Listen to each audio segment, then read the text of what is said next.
स्थानिक स्वराज्य संस्था निवडणुकांच्या पार्श्वभूमीवर कोल्हापुरात बैठक. आमदार सुनील प्रभू, उपनेते अरुण दुधवडकर, उपनेत्या जान्हवी सावंत यांची उपस्थिती.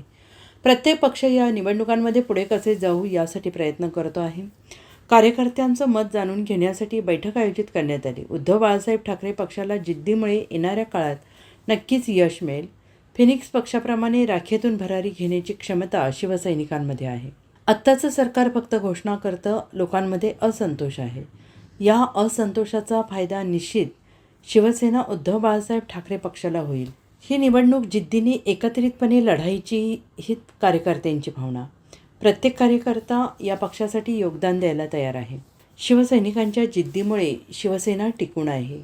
कोणावर अन्याय होत असल्यास शिवसेना उद्धव बाळासाहेब ठाकरे गट सगळ्यात पहिला रस्त्यावर येतो. दोन्ही ठाकरे बंधू एकत्र यावेत अशी आमची आणि प्रत्येक मराठी माणसांची इच्छा आहे.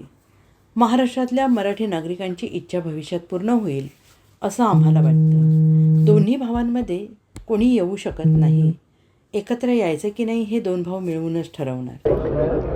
असं की प्रत्येक पक्षाला आपला पक्ष वाढवण्याची मुभा आहे आणि त्यामुळे प्रत्येक पक्ष हे या ठिकाणी या निवडणुकामध्ये आपण पुढे कसे जाऊ या दृष्टीने प्रयत्न करते. आणि प्रत्येक राजकीय पक्षाचं बळ काय असेल तर कार्यकर्ता असतो. त्यामुळे कार्यकर्त्याची हितगुज करूनच त्याचं मत समजून घेऊन पुढे जाणं हे आत्तापर्यंत राजकारणातला जो शिष्टाचार राहिला त्यानुसार हे आजच्या बैठक आहे. मला विश्वास आहे की ज्या पद्धतीने उद्धव बाळासाहेब ठाकरे पक्षाच्या कार्यकर्त्यांची जिद्द मी कोल्हापुरात बघतोय, हा जिद्दीमुळेच येणाऱ्या काळामध्ये आम्हाला चांगलं यश या भागात मिळेल. खरं तर विधानसभा निवडणुकीमध्ये अपेक्षित यश महाविकास आघाडीला मिळेल नाही, त्यामुळे एकूणच महाविकास आघाडीतला प्रमुख पक्ष ठाकरे थोडीशी कार्यकर्त्यांमध्ये देखील मधल्या काळामध्ये या सगळ्या पराभवामुळे मरगळ पाहायला मिळाली. कशा पद्धतीनं त्यांना आता पुन्हा एकदा असं आहे की शिवसेना प्रमुखांचा करिश्मा इतका आहे की फिनिक्स पक्षाप्रमाणे राखेतून भरारी घेण्याची शक्ती ही शिवसैनिकामध्ये आहे.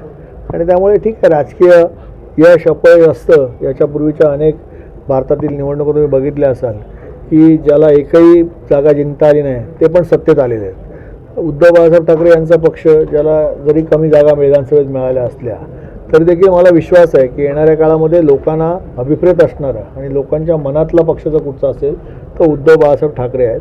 आणि ज्या पद्धतीने आजचं महाविकास आघाडी सरकार घोषणा करते पण लोकांमध्ये ज्या पद्धतीचा असंतोष आहे त्या असंतोषाचा फायदा निश्चितच उद्धव बाळासाहेब ठाकरे पक्षाला होईल. कार्यकर्त्यांनी काय भावना व्यक्त केल्या काय सांगा? तर कार्यकर्त्यांच्या भावना अशा होत्या की ही निवडणूक आपल्याला जिद्दीने लढायचं आहे, एकत्र मिळून लढायचं आहे आणि यासाठी जे काय करता येईल तो प्रत्येक कार्यकर्ता या पक्षासाठी योगदान द्यायला तयार आहे, ही त्यांनी भावना व्यक्त केली.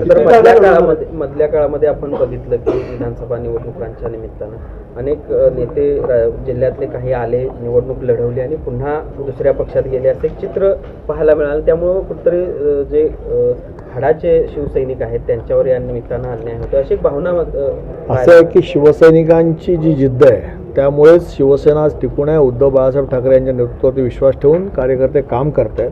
आणि आपण बघितलं असेल समाजामध्ये जो काय अन्याय होतो तेव्हा खऱ्या अर्थाने जर सुरुवातीला रस्त्यावरती कोण येतं तर उद्धव बाळासाहेब ठाकरे यांचे शिवसैनिक आणि शिवसेना रस्त्यावरती. त्यामुळे आमच्या शिवसेना पक्षाचे आणि जनतेशी एक वेगळं ऋणानुबंध आहेत. लोकांना विश्वास आहे की अडचणीच्या वेळेला धावून येणारा कोण असेल तर शिवसैनिक उद्धव बाळासाहेब ठाकरे यांचा आहे. त्यामुळे विश्वासाने ज्या काम आम्ही करतोय आम्हाला निश्चित यश मिळेल असं मला वाटतं. मागे विधानसभेच्या काळात काय झालं किंवा लोकसभेच्या काळात काय झालं त्यापेक्षा पुढे जाऊन आम्ही चांगलं काय करणार आहोत या दृष्टीने पॉझिटिव्हली शिवसैनिकांच्या मनामध्ये विचार पडली तर स्वबळावर देखील जिल्ह्यामध्ये लढायला तयार आहेत का शिवसैनिक? असं आहे की शिवसैनिकांचं मत जे आहे आणि स्थानिक कार्यकर्त्यांचं मत हे घेऊन पक्षप्रमुख उद्धवजी ठाकरे हे योग्य वेळेला योग्य निर्णय घेतील. साहेब, राजकीय पातळीवर प्रश्न आहे की दोन्ही ठाकरे